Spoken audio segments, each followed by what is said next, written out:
Then we will start. Okay, we are almost ready. Okay. Good afternoon, good morning. Welcome everybody. I'm Patrizia Morgante, the USG Communication Officer. And today I'm very happy to have a special guest with us. That is our father, John Dardis. John, you can unmute your microphone just to greet us. Hello, everybody. Wherever you are in the world, it's great to be with you by the miracle of technology. We are both in Rome, and John is the communication responsible coordinator for the Jesuit at the global level, at the international level, but he has also other hats. And one of these is, I don't know which is the right way to say it, but I think you are like a consultant for the discernment for the General Superior, Arturo Sosa. So he's an expert in discernment. This is why we invited him today. But I am very happy also to have here Sister Yolanda Kafka. She's our USG president. And she said that she's here to learn, but perhaps she can tell us something as Superior General about the digital world later on.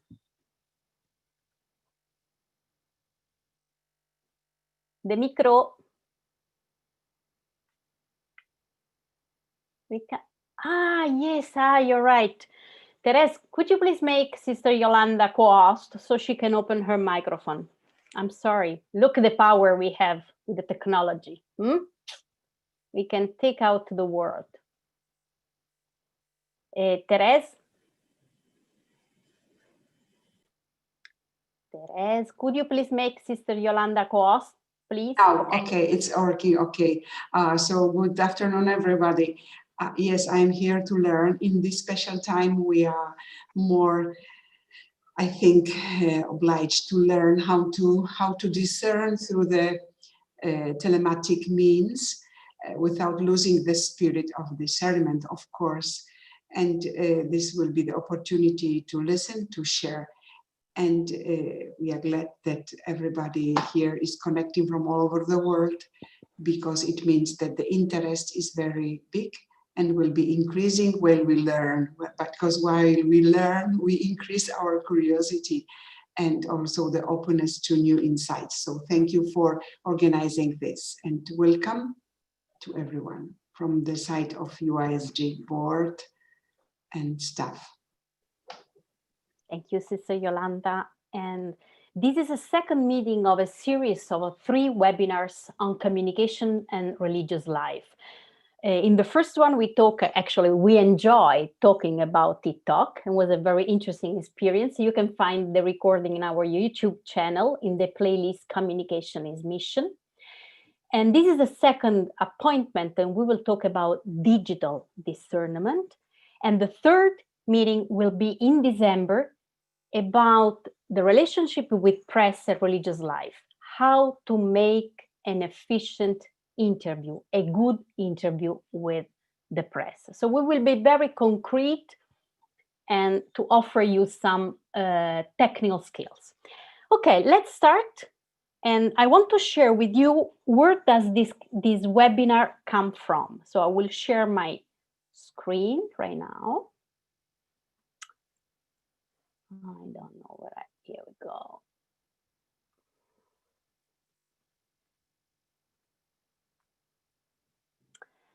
Okay, this webinar comes from a request from different Superior General trying to understand how to balance the life, how to balance the religious, regular, communitarian life and the digital world, and the needs to be always online, on live, as a request of the world, of our global society, and also to respond to the needs of the world.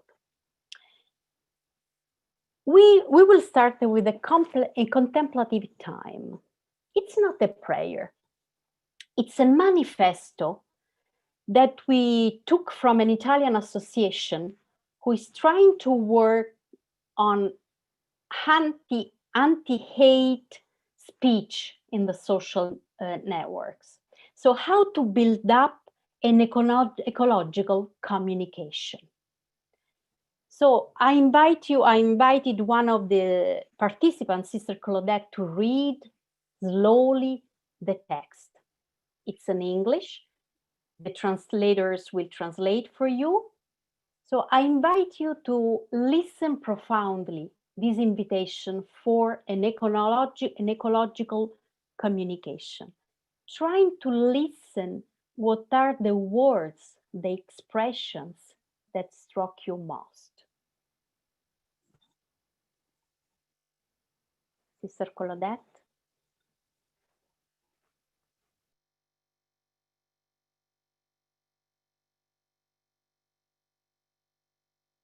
Sister Claudette, your microphone is off, I think. Sorry. Thank you.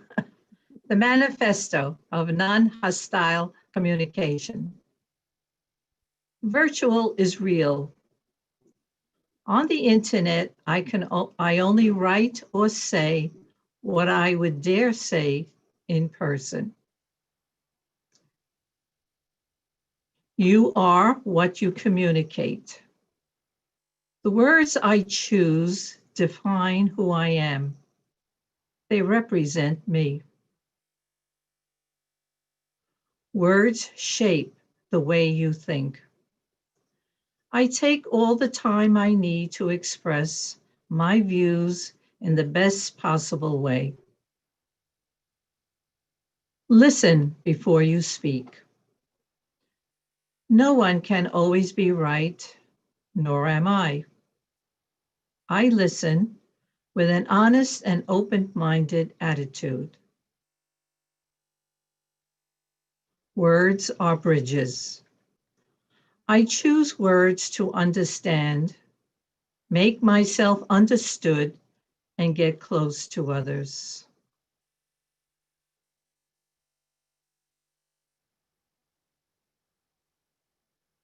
Words have consequences. I am aware that what I say or write can have consequences, small or serious. Share with care. I share texts and images only after I have read, assessed, and understood them. Ideas can be discussed. People must be respected. Those whose views and opinions differ from mine are not enemies to be destroyed. An insult is not an argument.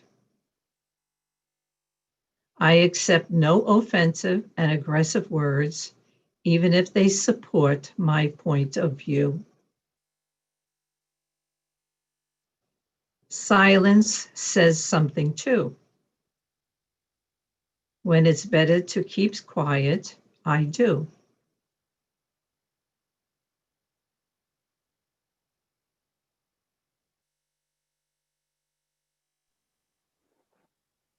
Thank you very much, Sister Claudette.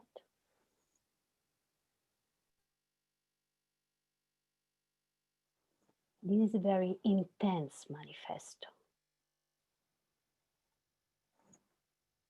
We will publish on our website the different languages. I invite you to print it out, share it with your community, because this is not just for the digital world. It might work also for our interpersonal relationships. What can we learn from this manifesto? Digital world, social networks are not neutral. They take our time to have a communication that is attentive. It's not automatic. We cannot be on the digital world as we were in our dining room. We have to take care of our communication because we have to respect our vows. Each vow has to do with many elements that we will find today, that we will talk about today. I think the difficulty to manage what is public and what is private. What are the boundaries?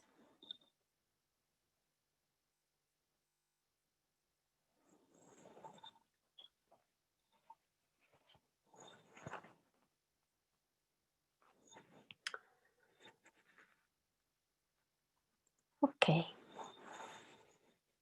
You can take more time to reflect on it. And now we start to talk about the digital discernment that we will develop in 3 different sessions. The first one will be myself just sharing with you some criteria coming from a no-religious world, a no-religious surrounding, and starting from the book of Cal Newport, Digital Minimalism. So I will show you some elements that he highlights and some criteria that he gives to keep our autonomy in the digital world. Then we will give the floor to Father John. He will help us as an expert to go more in depth about the discernment in our today's world, connected with the social media and the social network. At the end of the third session will be Sister Therese Rad, that you saw her handling and managing the technical side. She's part of the USG Communication Office, and she will help us to understand some criteria to recognize fake news, fast news, or deep fake. We will talk more about that. So we'll start now with some inputs from our friend Cal Newport. But before, I would like to offer you some elements about the society we live in. We live in a society full of inputs, full of information, full of data. There is not a problem of lack of information. We have too much information, too much data. So we are called to find the way at the personal level, at the communitarian level, because we are religious sisters, how to select, how to discern, how to decide, to be autonomous, to keep the lead of our life in our hands.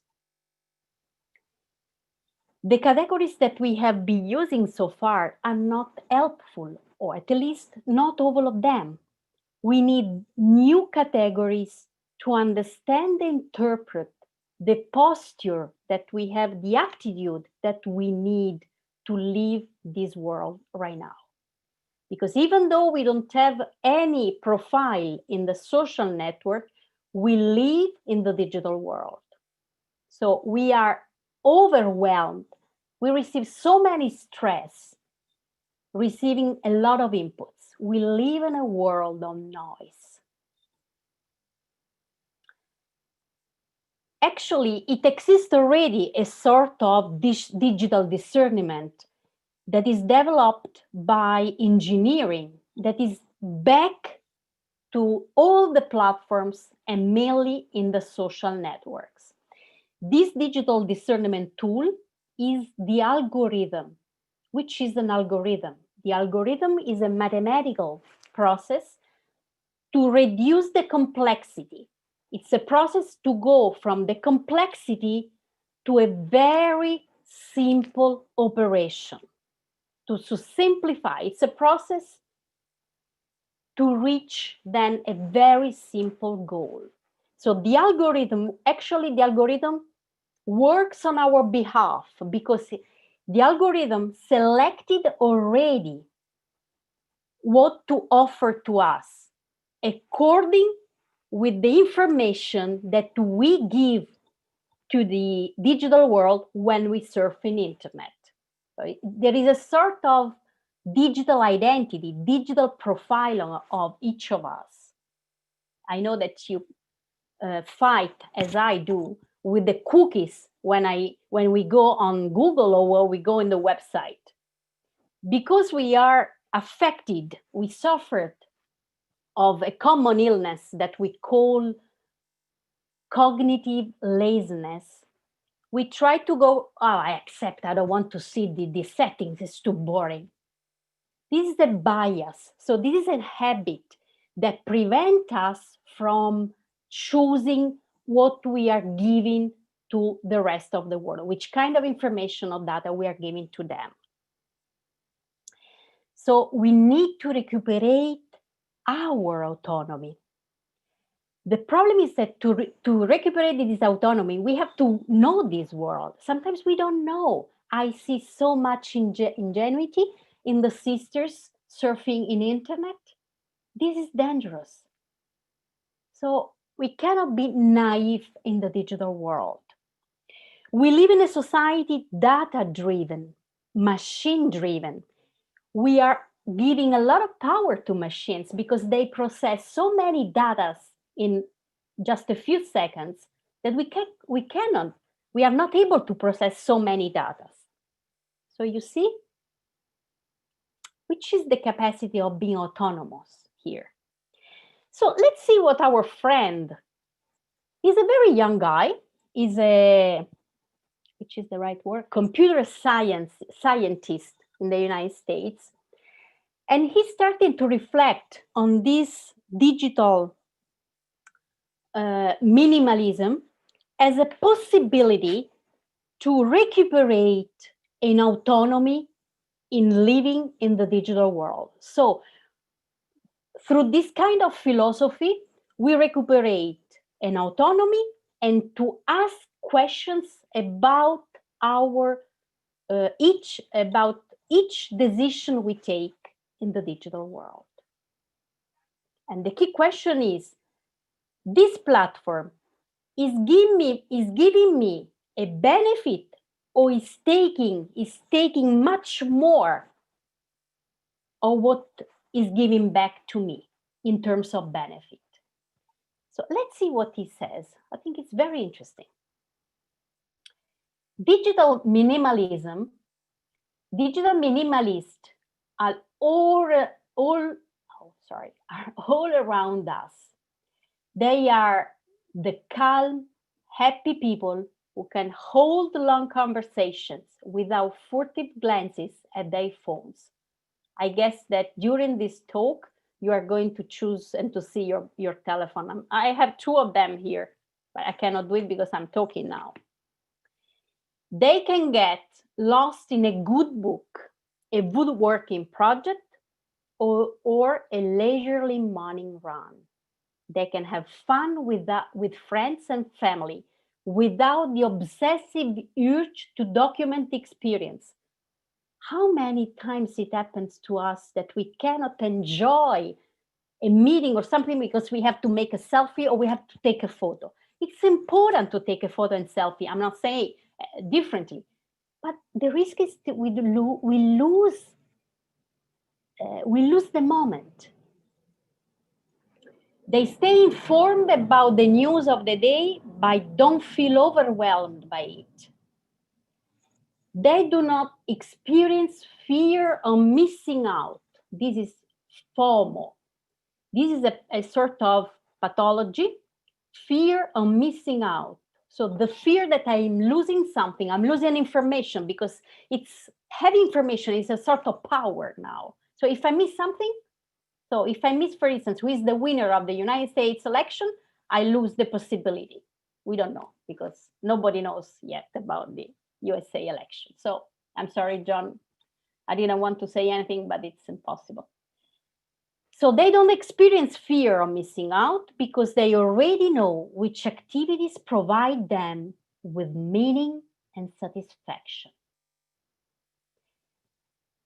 His work comes from the idea that people now, we suffer much more of anxiety, stress by having too many inputs. Even religious sisters find difficult to have a silent place, to have a silent surrounding. It's not just a lack of noises.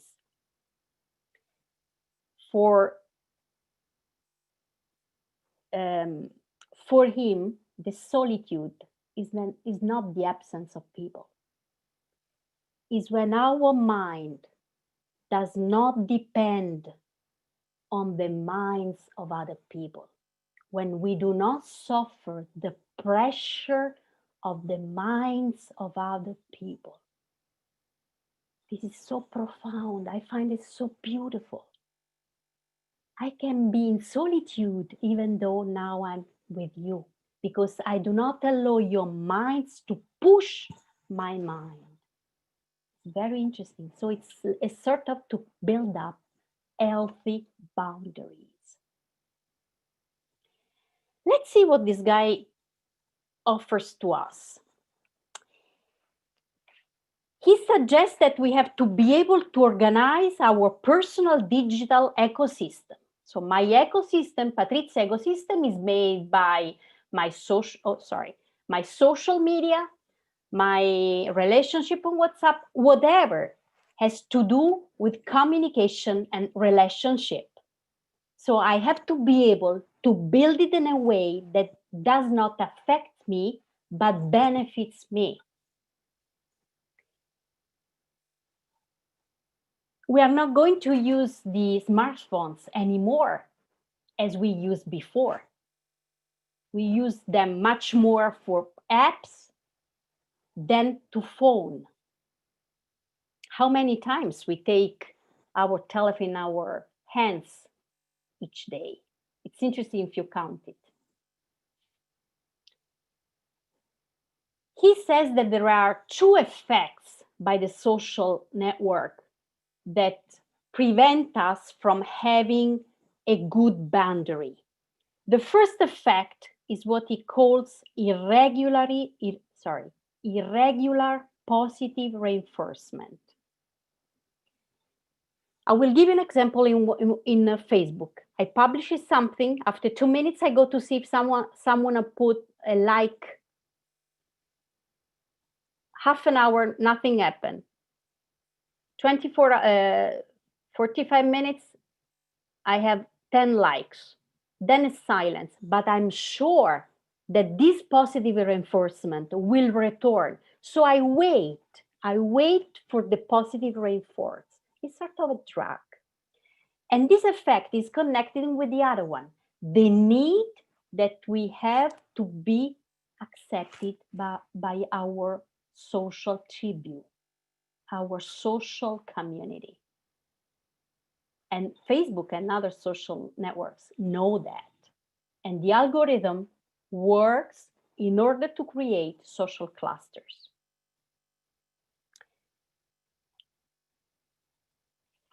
He calls the economy of this digital world the economy of attention. They need our attention and our time for two reasons. For entertainment, for leisure, it's important to enjoy in the social network. Otherwise, we won't go there. So attention, time, entertainment. So minimalism is a sort of philosophy of the use of digital. It's an invitation to be in contact with our real desires and needs. Why I'm opening this profile on TikTok or whatever? Do I need it? Which kind of goals, aims I have? Which kind of benefit? Is it necessary? Is it important?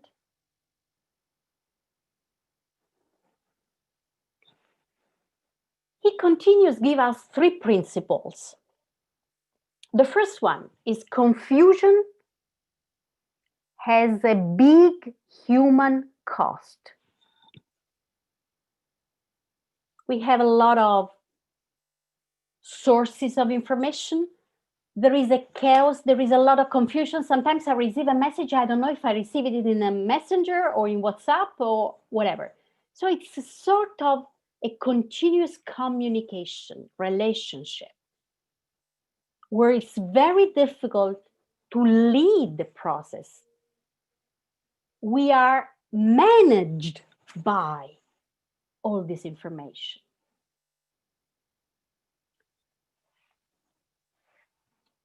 The second point, he said, that we need to optimize. So optimization is important. And optimization has to do with the possibility to ask questions before doing something.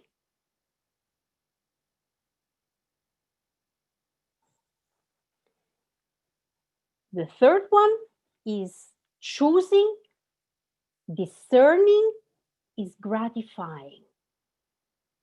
We do not feel that someone is leading us. We have the impression that we are centered.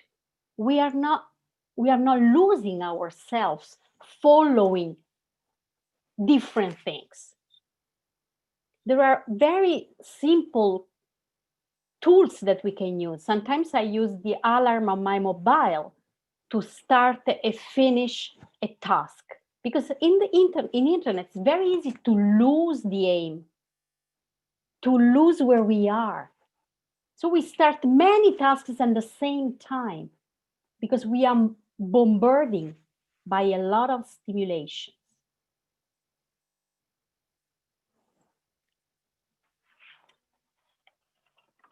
Oh, sorry. Just to conclude this part, I would like to share with you some suggestions that he offered to the digital minimalist. First is to prepare a protocol, a personal protocol, how to manage my social relationships in the digital world. Like a sort of rules that we give to ourselves, knowing our limits, knowing our difficulties to make boundaries. Then list the criteria to be in a social media. Do that before you start a new profile. Make aware of your actions.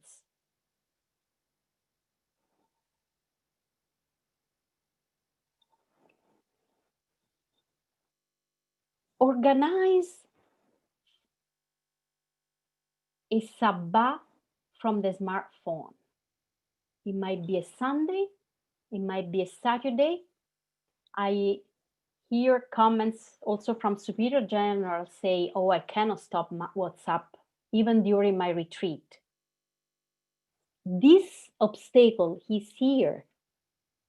We can do it. We are used to answer right away.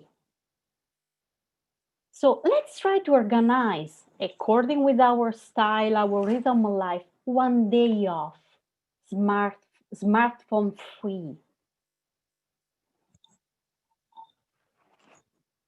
Create space of silence where you leave your microphone, your smartphone in your room or in another place. Make a space between reaction and action. We are used to react. Let's learn to act more with much more awareness, and much better is be proactive. You see that there is a space between reaction and action and proaction. We become more aware. Sometimes we answer right away. We might be angry, we might be frustrated, and we damage the relationship.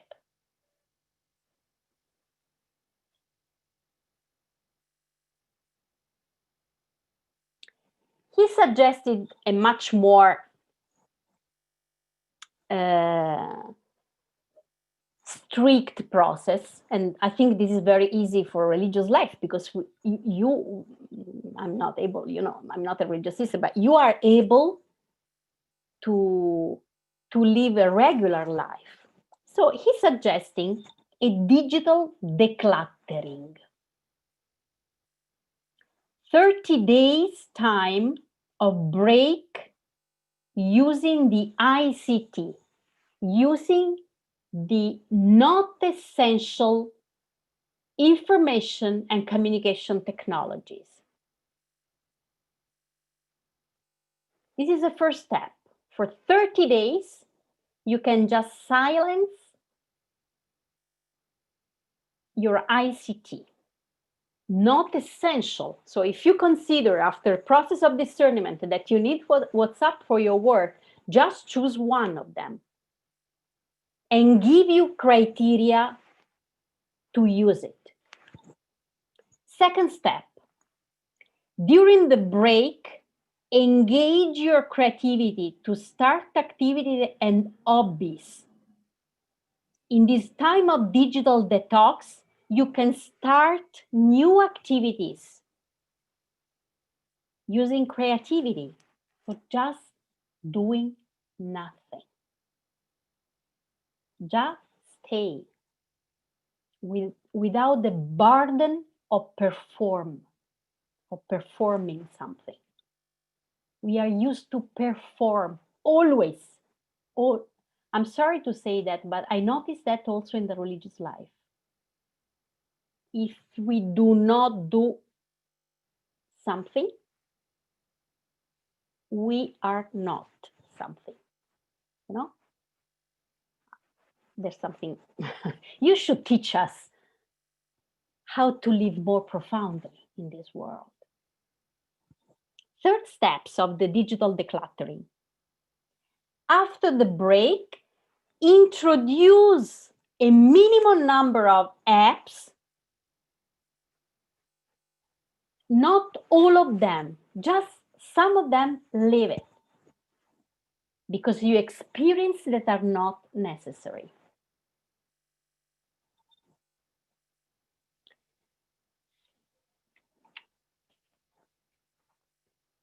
Wow. I will open a little bit the chat if you want to share something. I think I spoke too much, but before giving the floor to John, I would like to give you the possibility to just comment something in the chat. Otherwise, it's just one direction. We are a good group, so it's difficult to give you the flow, but we will see later in a QA session. So how do you feel? Do you feel more bombarded or more balanced? Do you have the impression to lose your balance in this world? Or you are good at taking the lead of your life, of your focusing, of your concentration, of your presence?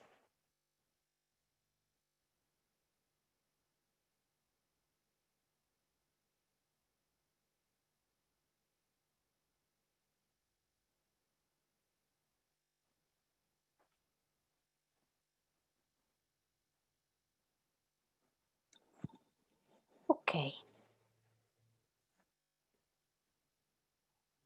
Feel free to react in the chat. I will leave it on for some minutes more before giving the floor to John.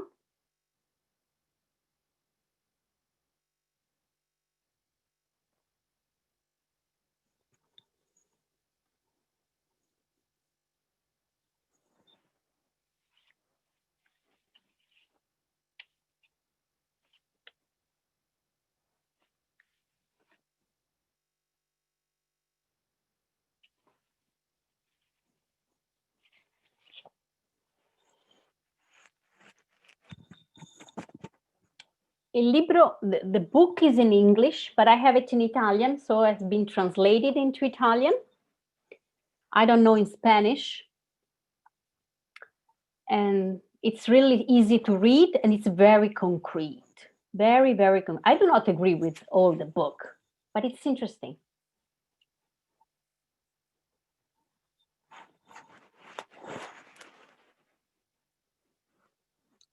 Okay.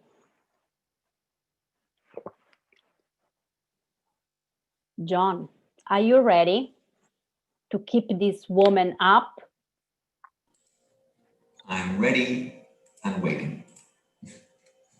The floor yours. Thank you very much. Let me share my screen.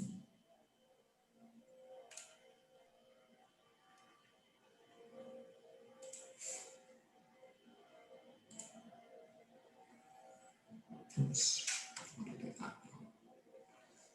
Stop sharing. I need sound. Let's try that again. There we go.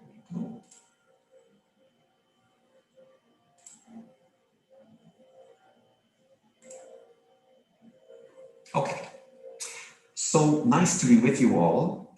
And thanks, Patricia, for that. I'm not sure I can follow that. There's so much in it.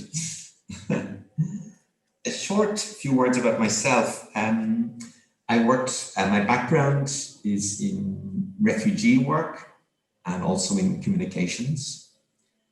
And I'll just tell you a story.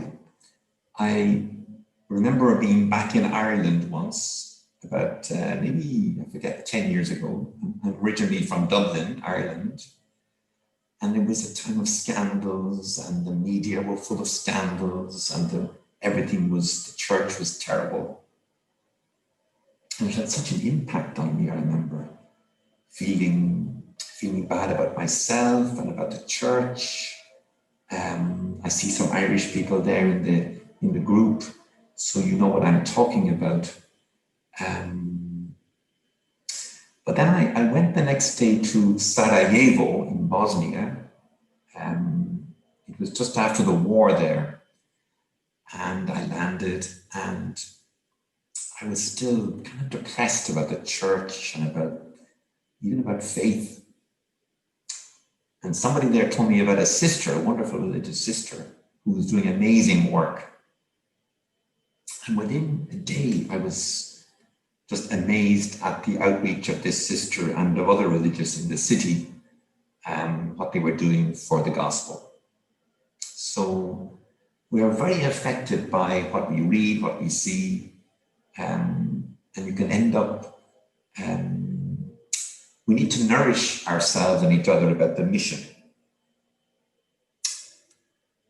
Our mission is to go to the whole world and proclaim the good news.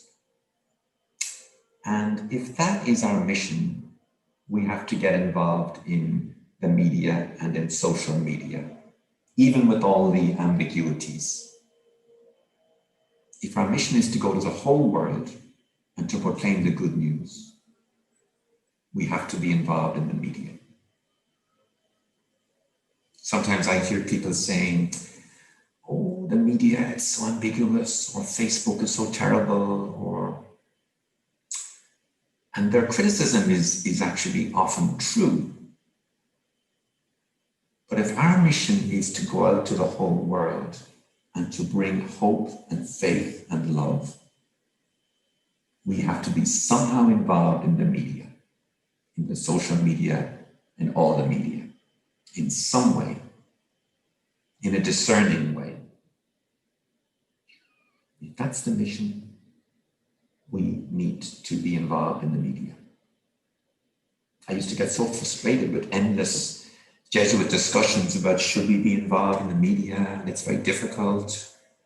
And no, we need to be involved, and we choose how to be involved. Patricia, am I going too fast, too slow? Can my microphone be heard? I think it's just perfect. Perfect, okay, thank you. So some aspects of our cultures today, let me move this panel down out of the way. There we go. Just to give a brief overview of some aspects that really make this whole media thing difficult. One is this increasing narrative of division. You see Mr. Trump on the left and Mr. Maduro from Venezuela on the right. Just this narrative of division, of fear, and we don't want to be part of that narrative. We have a different story. This is the narrative of power, and we want the narrative of Jesus. Secularism, all these isms, these ideologies, secularism, fascism, extreme nationalism, clericalism, individualism, consumerism, all these isms that take away people's dignity. This is an advertisement from I think it's a bus, probably in Britain. There's probably no God, so stop worrying, enjoy your life. This very aggressive secularism. Religion is a thing of the past. Get real, get modern. So this is part of our context, and we need to somehow get involved, or else we just we leave the whole field to these isms that are so against the gospel. So I'm giving the other side of the coin to Patrizia. She's saying, on a personal level, take care of yourself, detoxify. Don't get swept away by all the demands. I'm saying, for the apostolic side of things, we need to be involved. We need to choose our involvement. We should not withdraw. The dominant messages of many of our advertisings today, blessed are the rich, blessed are the successful. You're not a real woman unless you have that very expensive bottle of, is it Gucci cologne that she's carrying? You're not a real man unless you have that kind of hairstyle and that shirt that probably costs a fortune. And you see all these ads for men's aftershave, and the people never look so happy, actually. They're never smiling. That guy is not smiling, nor is she. And these kind of narratives, people are living in the midst of these narratives. So it's not just a message, it's actually a whole narrative about how you live your life, how you should live your life. All these shoulds, dominant messages. Eternity is now an aftershave. Amazing. You can buy eternity. So what narrative is that constructing for young people? They might go to Mass on Sunday, but they might not. But they hear the priest talking about eternity. They probably think, oh yeah, I bought that last week.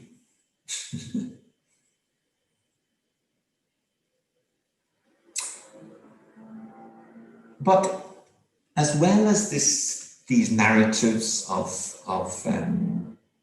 the rich and the powerful, we also know it's also a world of fantastic love and tenderness.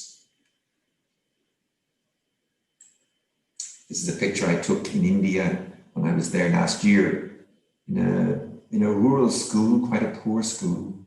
Look at those smiles. Totally different from the guys in the advertisements. Beautiful smiles, the trust, the openness.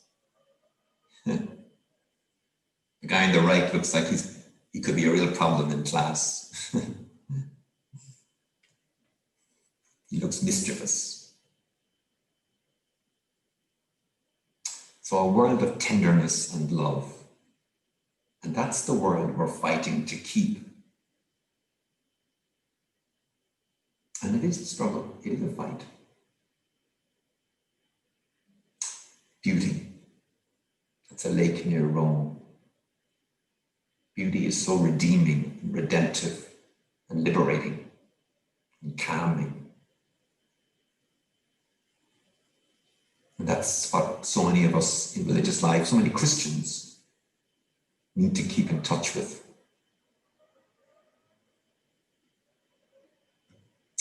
So there is hope in the midst of this difficult digital world. There is hope.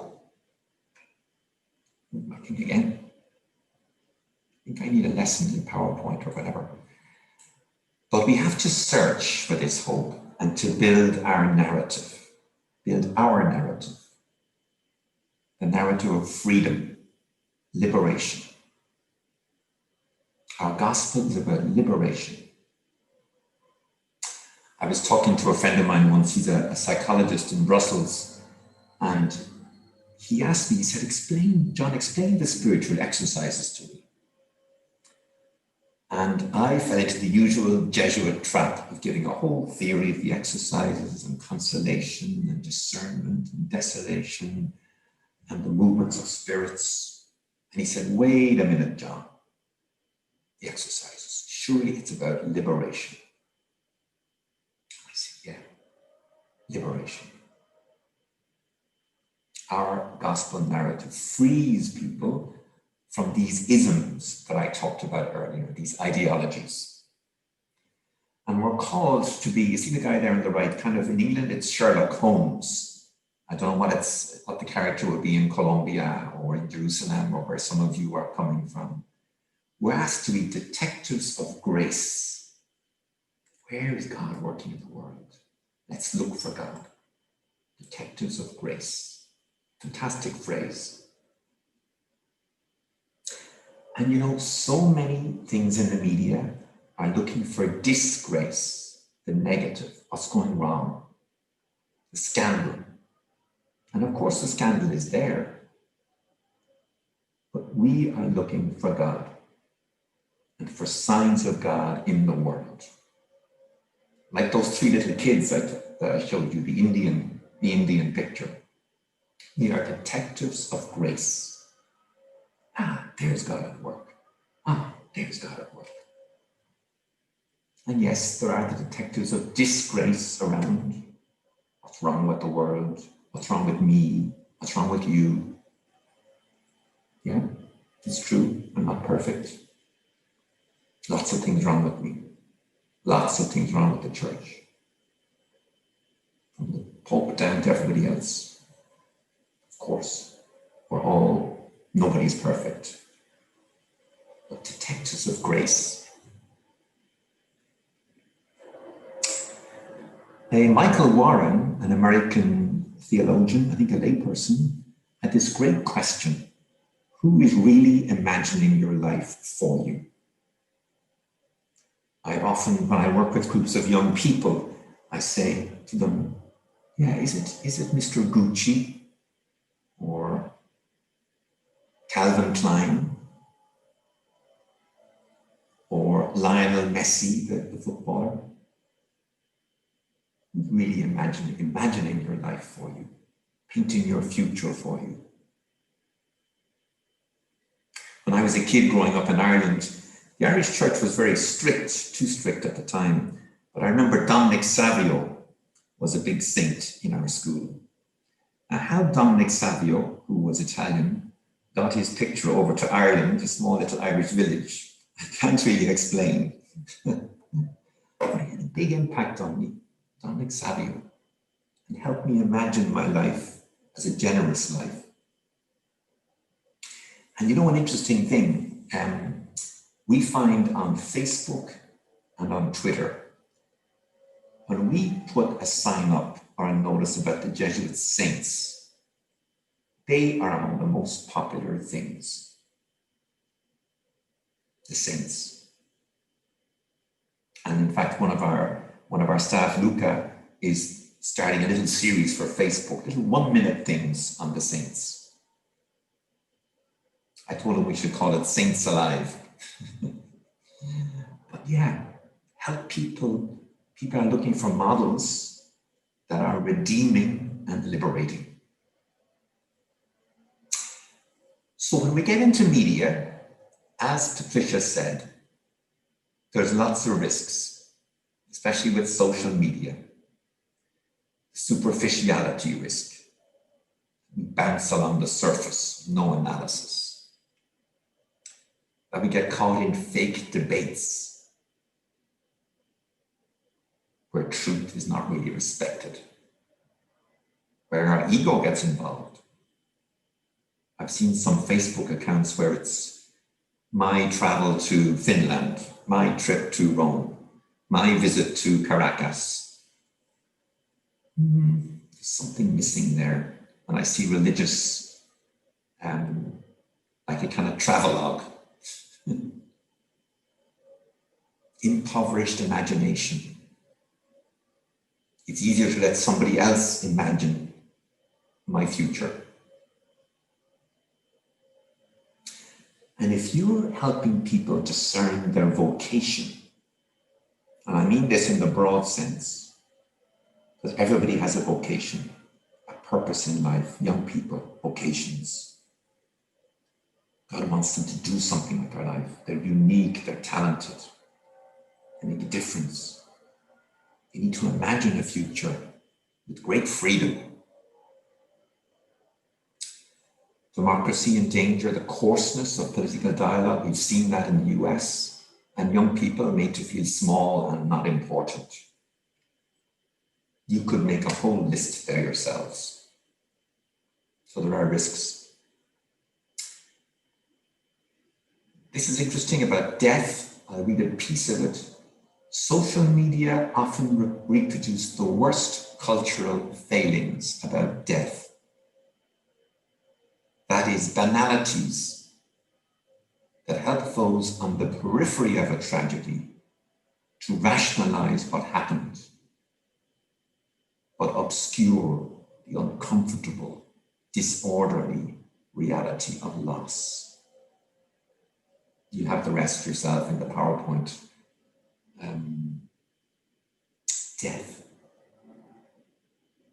part of our lives, and often it's pushed aside. So is there a gospel or a creative or even a human way to these dangers? And I'm going to give you 4 or 5 points, and then I think I've got to stop. So we should see the challenge of social media and media in the context of our mission. Helping people imagine this new reality, the kingdom of God. That nun in Sarajevo, amazing. The Jesuits there ran a soup kitchen during the war.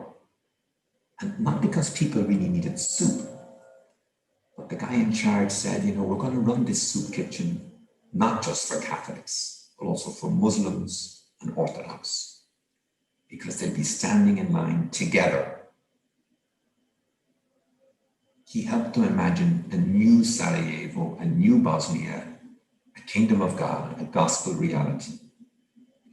And we can do this by our deeds, by our words, by our love, our faith, our hope. Simple standards. We already had this from Patricia. There's that fantastic charter she read at the start. Avoiding offensive language or stupid debates, going deeper, telling stories. I'll come back to that. The power of words. Karl Rahner says there are words which isolate and there are words which render something translucent to the infinity. Wonderful phrase, a little complicated. Translucent to the infinity. Poetry. We hear some great poets who can make reality translucent. Like seashells, in which can be heard the sound of the ocean of infinity. Imagination, rediscovering our faculty of possibility.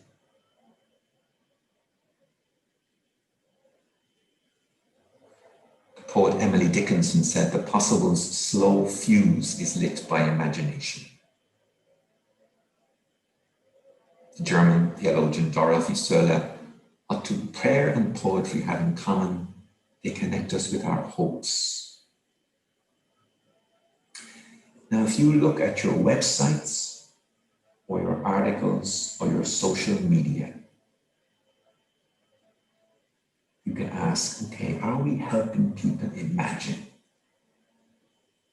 Or are we telling them what to do? Helping people imagine. That's what Jesus did.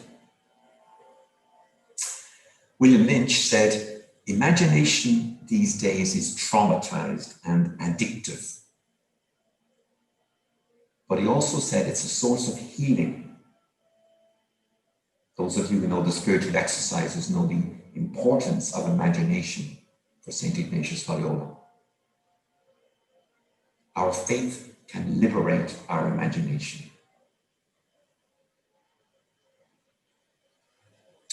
Paul Ricoeur, when we imagine our possibilities, we become prophets.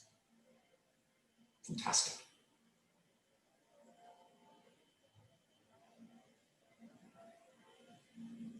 So I'm giving a whole new take, if you like, on social media here, that we can take charge.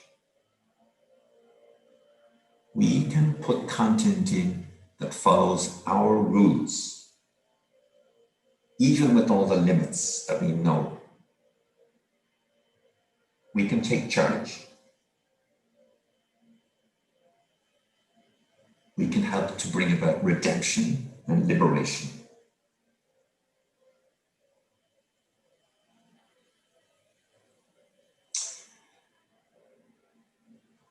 Those of you who know the exercises know about the two standards meditation. The meditation of the enemy of our human nature is all about fear and hate, and how we can get trapped by that. Again, you see the discourse in the United States these days. And there's Jesus. It's one of the mosaics here in Rome, the John of God brothers. You can see Jesus healing the blind man with the John of God brother looking on.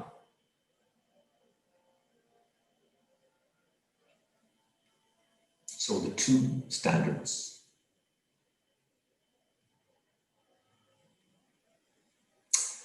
How to be a prophet in all of this? We have to see with new eyes.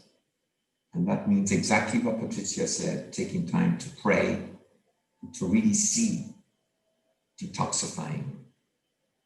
Great word. Imagine new possibilities. Yes, point out the disgrace, the wrong, but also paint a picture and nourish the longing. Like the prophet Isaiah,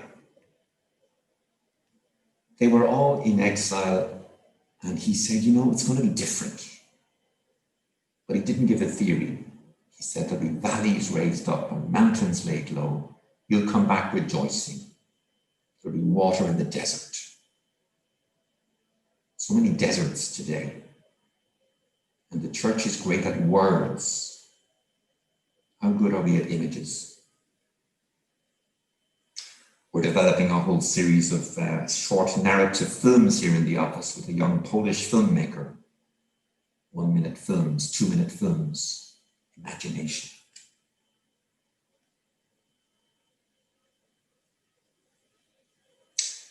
So the invitation from social media is to write a new narrative, the gospel narrative, to be in there writing a new narrative. And I'm going to show you a short 3-minute video. Have I got time, Patricia? A 3-minute video? Tell stories. The invitation is to tell stories like Jesus did. People are tired of theory. Jesus is asked, who is my neighbor? And he didn't say, well, it's an existential question of our transcendental something. He said, a man was going down from Jerusalem to Jericho. He told a story. And 2,000 years later, we're still telling that story. He was asked about forgiveness. the prodigal son. Telling stories is the way of being involved in media today. Here's a story. I hope it works.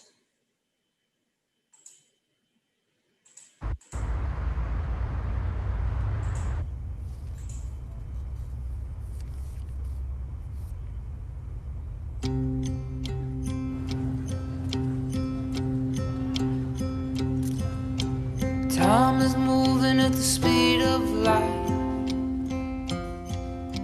The engine's cold, but the fire's bright. There's miles and miles to go tonight. Hold on tight. There are things we cannot know. How far it is we have to go. Find the space we need to grow till we go.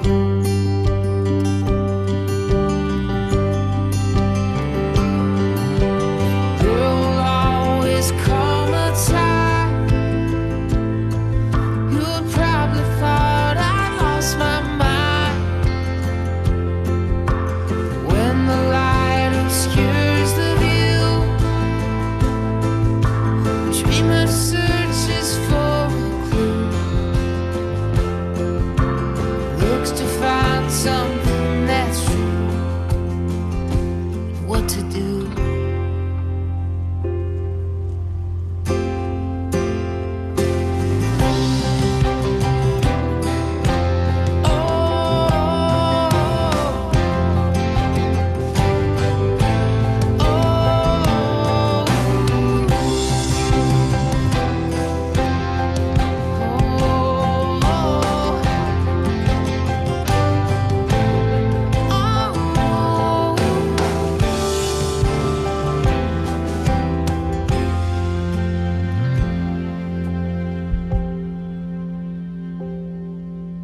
Miles and miles to go tonight.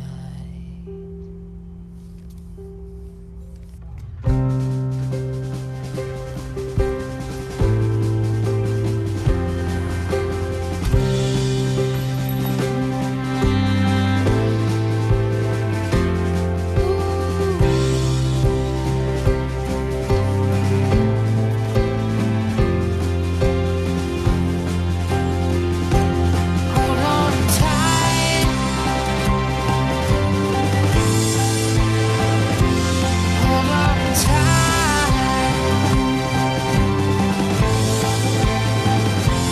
Hold on tight.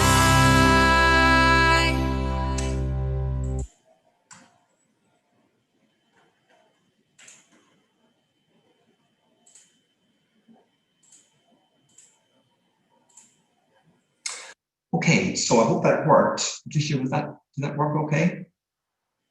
That video? Yes, it was very moving. Yeah, I mean, the amazing, I'm trying to move out of it now. The amazing thing is that the children of this age are more shrewd than are the people of the light. Luke chapter 16. They are selling paper with that advertisement. I show this to young people and sometimes to parents. It can be seen from so many ways. I ask them, what's that about? And some people say, oh, it's about discernment. The young guy choosing his future. He's attracted by the bright lights, the big city, but it's not the real thing for him. And he finds his real vocation. And others say it's about father, son. Others say, where's the mother? But 3 minutes. So we're saying, can we for the gospel, and I'm saying to you, can you for the gospel tell little stories like that? Move beyond words. Follow Jesus, the good shepherd, the prodigal son, the good Samaritan, the woman with the lost coin.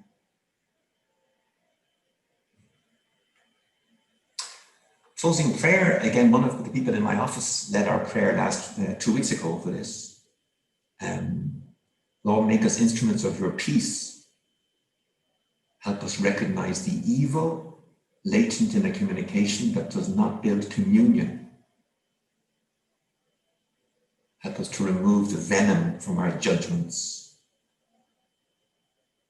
Help us to speak about others as our brothers and sisters. You are faithful and trustworthy. May our words be seeds of goodness for the world.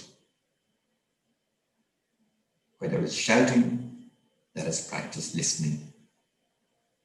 Where there's confusion, let us inspire harmony, ambiguity, clarity, exclusion, solidarity. Where there is sensationalism, let us use sobriety. Where there's superficiality, let us raise real questions. Where there's prejudice, let us awaken trust. Where there is hostility, let us bring respect. Where there is falsehood, let us bring truth. Back to you, Patricia, for the rest of the moderation.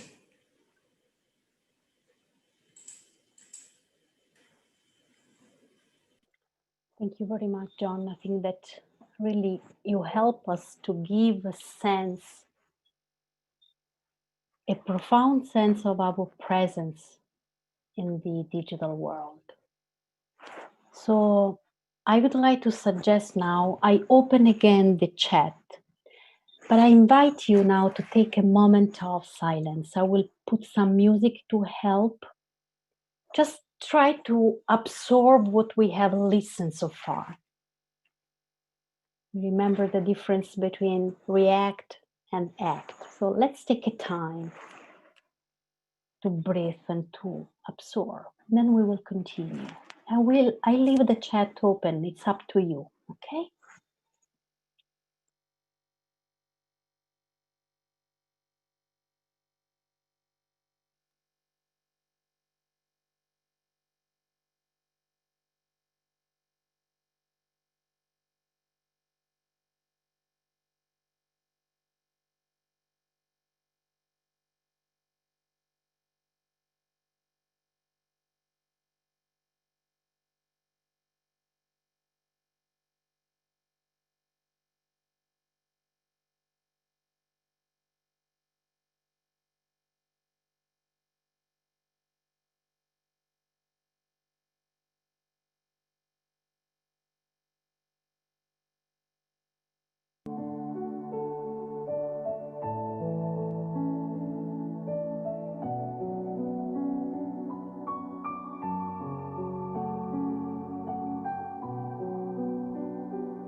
Thank you for your comments.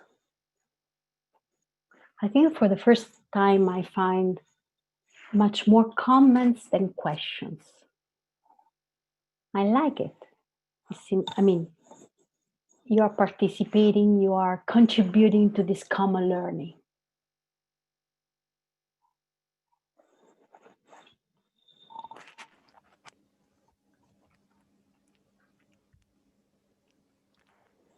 There are some questions about how to help young people or how to help them to find this new narrative. My experience is that, thank you. sorry to interrupt. No, thank you. Is that, I work with a team of amazing young people, and they tell me that they have great stories themselves in their lives of struggling to find God, struggling to find themselves, struggling to find hope. And the language of story, it just is so powerful. Everyone has a story. Everyone has a story. Everyone has a story. We're working a lot on St. Ignatius these days. It's the anniversary of his conversion next year. It's a story. He saw himself in this small way as he's going to be rich and famous and attractive to women. And then the cannonball, he got injured. His dream was shattered and his story got bigger. He allowed God to dream a new dream. And so many of your founders and foundresses had the same experience. Their life was going along and then something happened. And God broke in and their life got bigger and richer.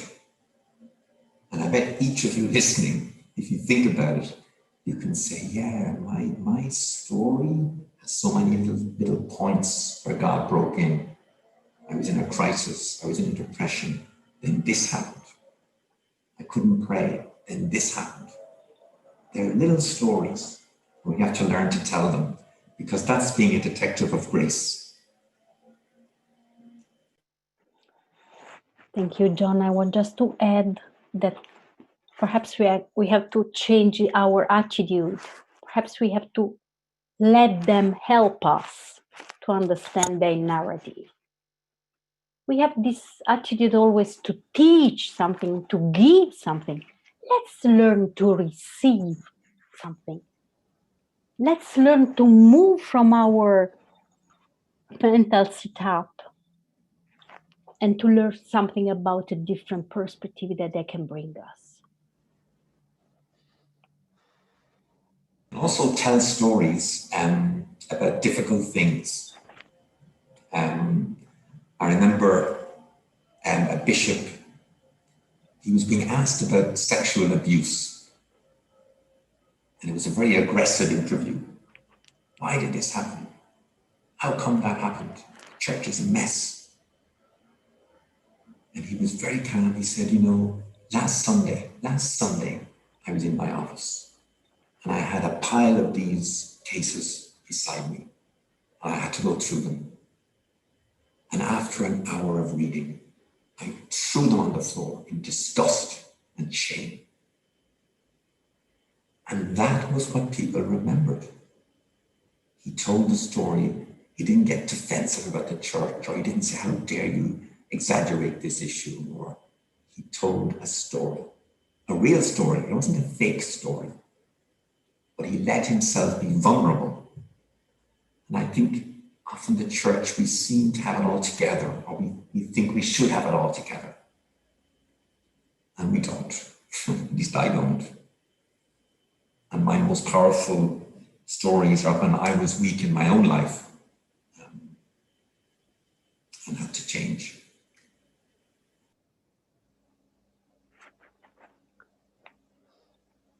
Thank you. Thank you for your comments. Thank you, John, for helping us to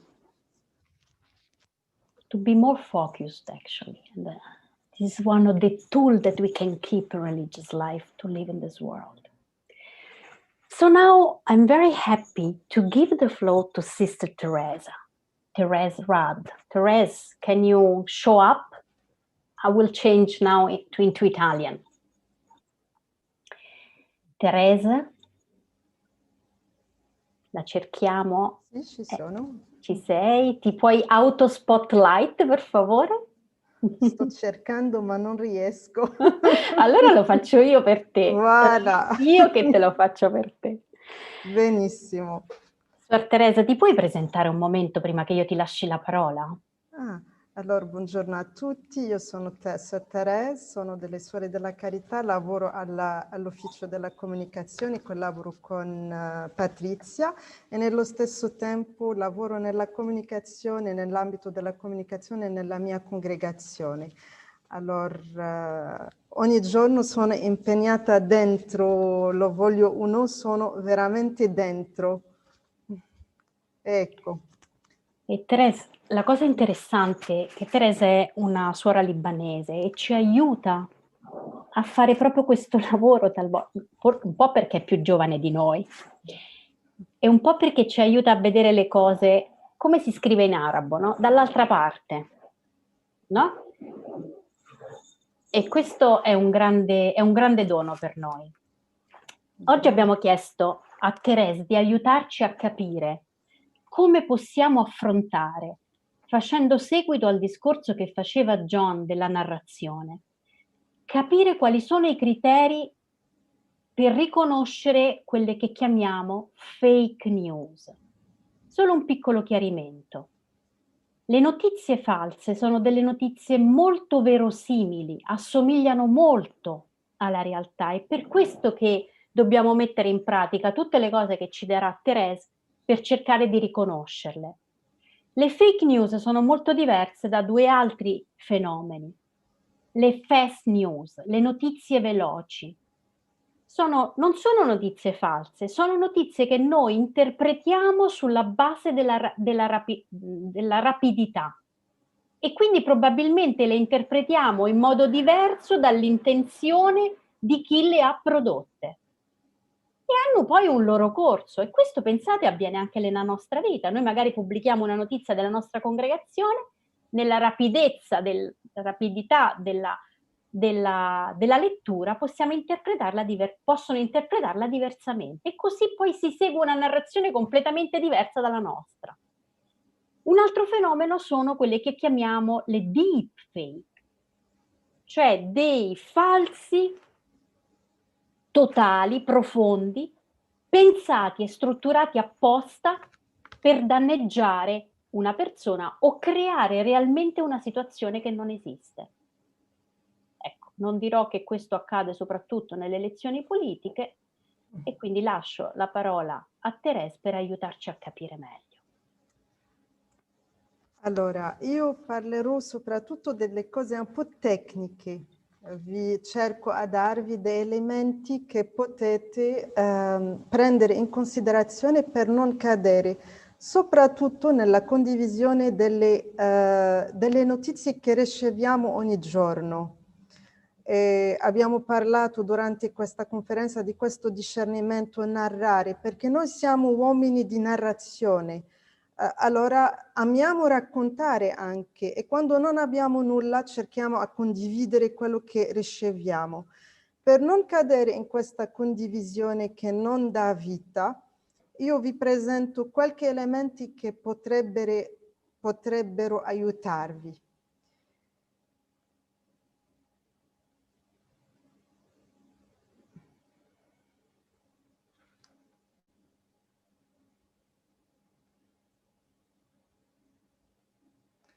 Allora, sono 10 elementi che metto alla vostra disposizione. Non parto di importanza meno importante, li metto secondo la vostra analisi personale. Quando riceviamo una notizia, facciamo attenzione alla passaparola di questa notizia, nel senso chiedermi come mi è arrivata questa notizia. Più è passata di una persona all'altra, passando dal fonte a me, ci sono tante persone, allora lì devo veramente chiedermi, questa notizia è giusta o c'è qualcosa sale e pepe in più. Inoltrare non vuole dire che questa notizia è importante. Guardare oltre il titolo, perché i titoli della cronaca sono pungenti, sono attraenti, sono scritti in una maniera con capital letter, con punti esclamativi che attirano, che ci mettono anche in paura, fare attenzione, leggermi. Allora, per sapere se questa notizia, non solo dal titolo, ma andare anche dentro l'articolo prima di condividerla, a non aiutare il fake news di passare attraverso me. Identificare la fonte dell'informazione. E sono 3 domande molto importanti. Chi l'ha scritta? Su che sito è stata condivisa? E quando? Non è che ogni narrazione, ogni racconto, ogni articolo è scritto per una buona causa. Cercare il nome dell'autore. Abbiamo tanti browser, motori di ricerca, che possiamo digitare il nome dell'autore di quest'articolo, di questa notizia, per sapere chi l'ha scritta. Su che sito? Perché adesso con la nuova tecnologia tanti siti di notizia devono mettere se sono siti di satira o no, siti di blog o no. Allora possiamo anche mettere un occhio sulla qualità del sito. E la data della pubblicazione. Se una notizia che 2 anni fa non importa a replicarla.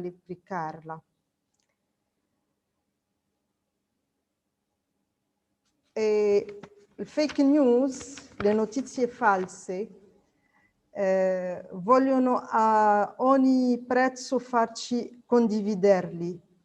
Allora c'è un'insistenza. Se tu non la condivisi sarà sparita questa notizia fra un giorno. Condividila. Allora questa insistenza deve metterci anche con un punto interrogativo se questa notizia è vera o no. Le notizie false giocano sulle nostre emozioni e portano dei messaggi che ci spaventano e giocano su questa attenzione con una foto di un bambino che piange, un bambino che ha fame, una persona che è stata bruciata, delle chiese che sono state massacrate dai non so che religione. Allora giocano su queste emozioni. Un elemento importante che non tanto lo prendiamo in considerazione, su social soprattutto, leggere i commenti, perché quando per esempio una notizia è venuta su un sito passano persone a leggerla e qualche volta ci sono delle persone che cercano prima di noi e mettono che questa notizia è stata pubblicata anni fa. Non è vero che questa notizia è in questo paese. Allora leggere un po' di più i commenti su Facebook, su Twitter, su Instagram ci aiuta anche prima di condividerla, prima di farla notare, per sapere se è una notizia falsa o vera. Cerchiamo a tornare alla fonte delle informazioni e questo è puro tecnico, prendendo una foto soprattutto e cercare questa foto nelle motori di ricerca della foto per sapere se questa foto è collegata a questo evento. Un video anche, perché adesso condividiamo di più in più i video. Cercare altre fonti che parla di questa notizia. E qua è importante anche analizzare, perché non vuol dire che un giornale importante che ha condiviso questa notizia, che questo racconto è vero, perché anche ci sono tanti giornali importanti che usano purtroppo questa metodologia di informazione un po' non vere. E chiedere a un specialista se abbiamo dubbio su una notizia. Il Papa ha detto questo, soprattutto questi giorni abbiamo tante cose che parlano, il Papa ha detto, il Papa ha detto. Abbiamo delle referenze ben precise per andare a cercare se veramente il Papa l'ha detto o no. Questo vescovo ha detto questa cosa o no.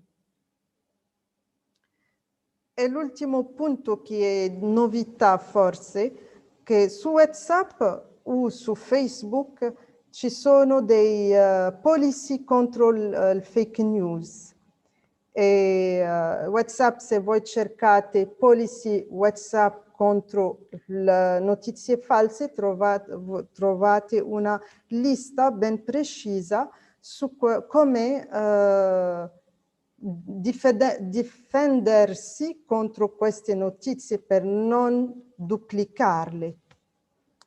E finisco con un plugin, scusate la digitazione, che è un plugin che si chiama NewsGuard, che è un plugin che potete anche aggiungere sui vostri browser, sui vostri motori di ricerca.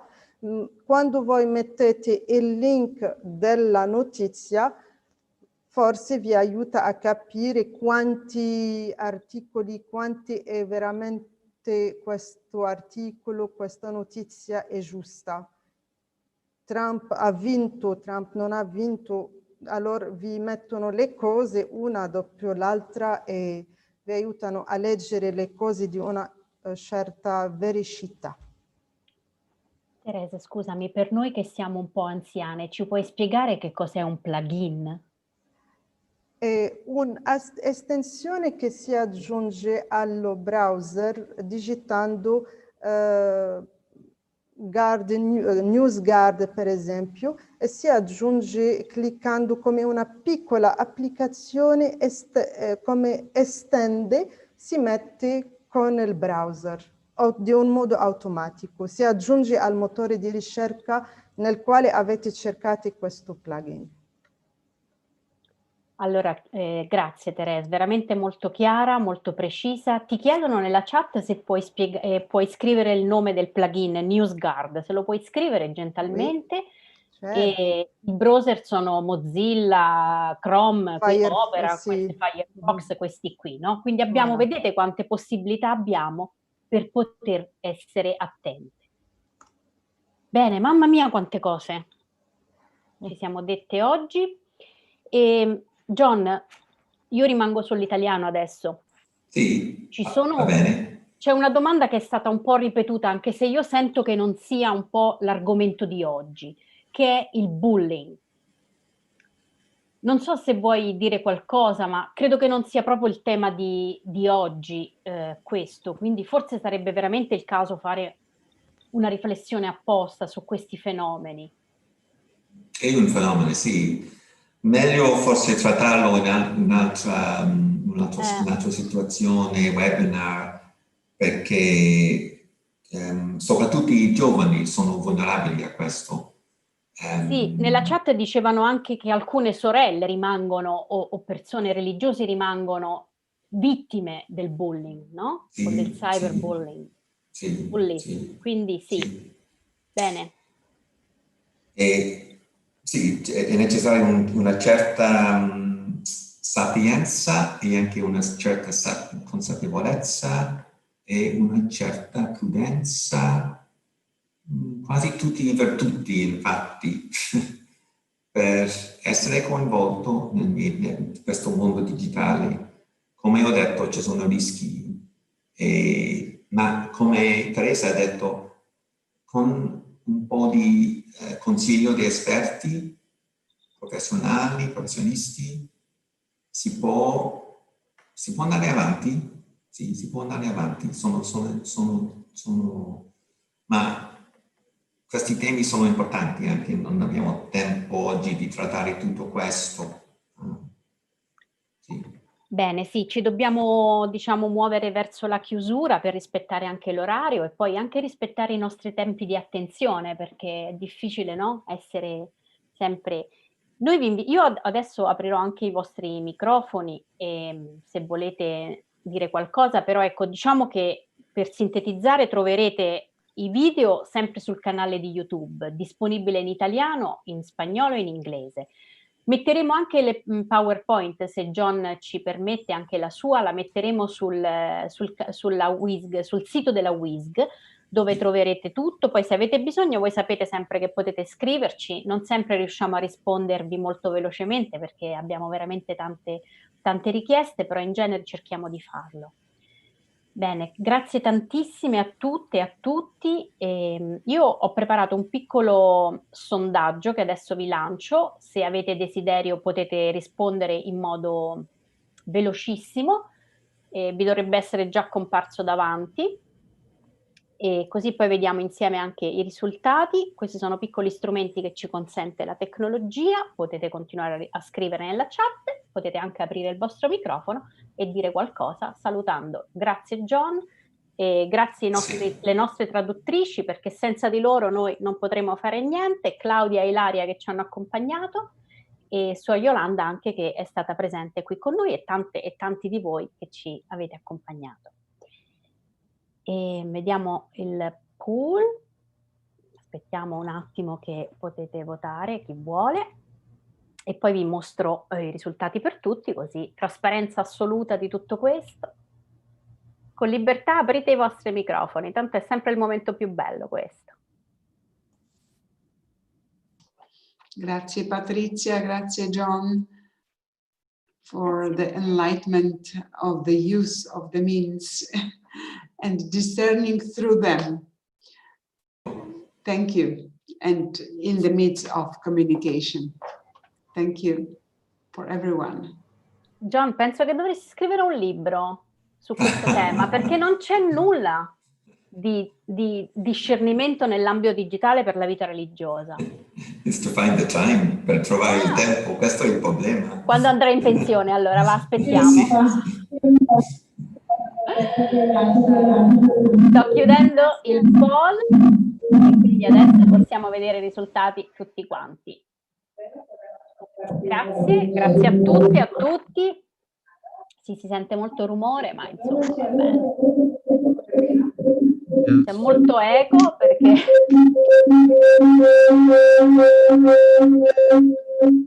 C'è molto eco. Ai Dio mio. Ciao, buona...